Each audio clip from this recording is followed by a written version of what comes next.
Alright, anyway, I'm going to make another holster. The wife wants one for her Sccy to keep next to the headboard and in the dresser drawer. And if she wants to be able to clip it into her purse, she can. So it's going to be kind of one holster does three things, I guess. I don't know.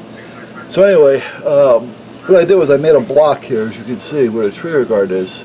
Because if using the Kydex, and this is a little bit thinner than I normally use, I believe this is 60, maybe 82, but I think it's 60. It's going to really suck into a lot of these places. So I don't want it to suck in and mold in so tight that the gun's going to be stuck in there. You know, once you get in, you can't get out type of thing. So by putting a block in there, it's going to prevent it from sinking into the trigger guard too much, making it nearly impossible to get out. So I'm also going to take this little ice cream stick that I have, and I'm going to put it in there, yeah, in here, if I can find here, right there, with a little piece of tape to hold that there, just to kind of help that a little bit as well, because I don't want it to be sunk in as much either. So basically that's where I'm at. And like I say, if I was using the Holtex or the fiber, whatever, carbon fiber, and I use it thick enough, which I have, it wouldn't suck in as much. So, but using this, it's going to. So I have to prevent that from happening.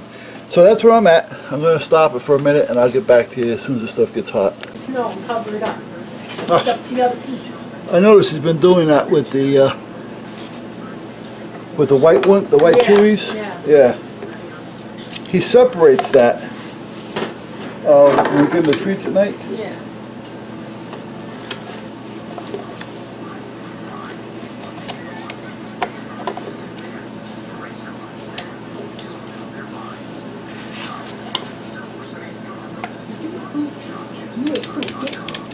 I saw you looking.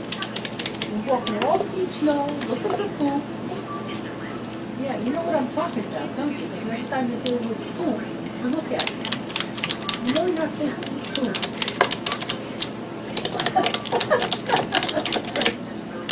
That little dead buddy. That little dead buddy.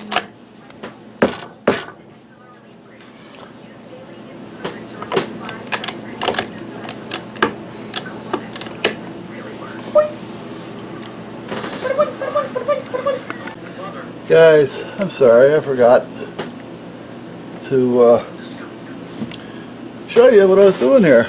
But basically, I got the Kydex in there with the Sccy, meaning the gun, and that's where it's at.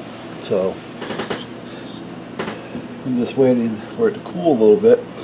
Now I put a little more tension on it, but I didn't put a lot, because again, I don't like my holsters so form-fitted. I like them fitted and enough to hold, but I don't like it so that it looks like the gun.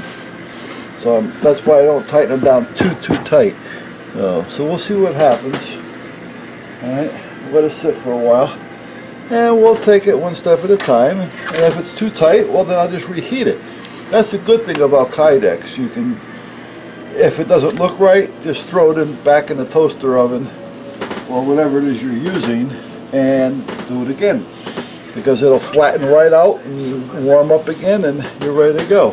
This looks, let's see here.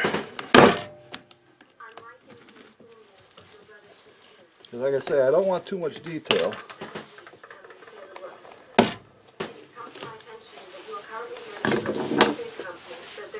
Perfect. Here we are. I don't have a lot of detail. I got more than I actually want, to be honest with you, but I think that's a good start. Yeah.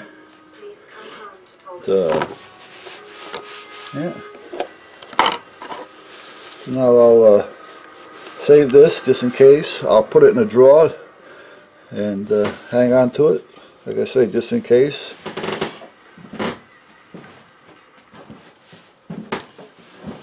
Let me take my gloves off, and I'm not handling that Kydex.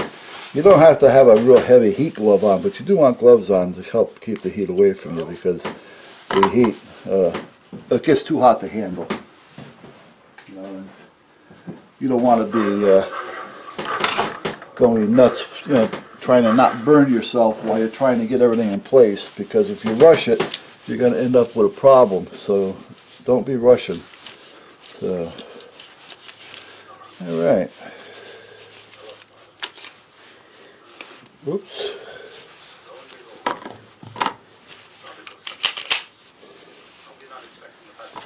Alrighty. Loaded chamber indicator. Let's put this back over here. And I think we got it. By George, I think we've got it. Whoever the hell George may be. But there we go. So now I got to decide how I want to do this now. I don't know if I want to use the Chicago screws, if I want to use a rivet type thing, or what I have been thinking of. I just don't know if I'm going to do it with this one or not. But I'm going to try it. Drilling all these out and then running rawhide through it. Just to see how it would look. You know, I may do that with an older holster first, just to see. You know, and then so weave it right through. You know, back and forth, using a rawhide. And if it gets wet, they'll just tighten up more so I don't have to worry about it. Or take some paracord and wash it in some hot water. And let that shrink up a little bit and then try it. Or put it on there, then get it wet and let it shrink, because it'll just tighten it up. That'll probably be the best bet. Put the paracord through there first, and then rinse it down real good with some hot water, and then let it dry. And as it dries, it'll tighten in, tighten in, tighten in. So, well, there we go. Let's see what happens. I'll trim it, and we'll get her done. Get her done. Forget about it. Alright, guys.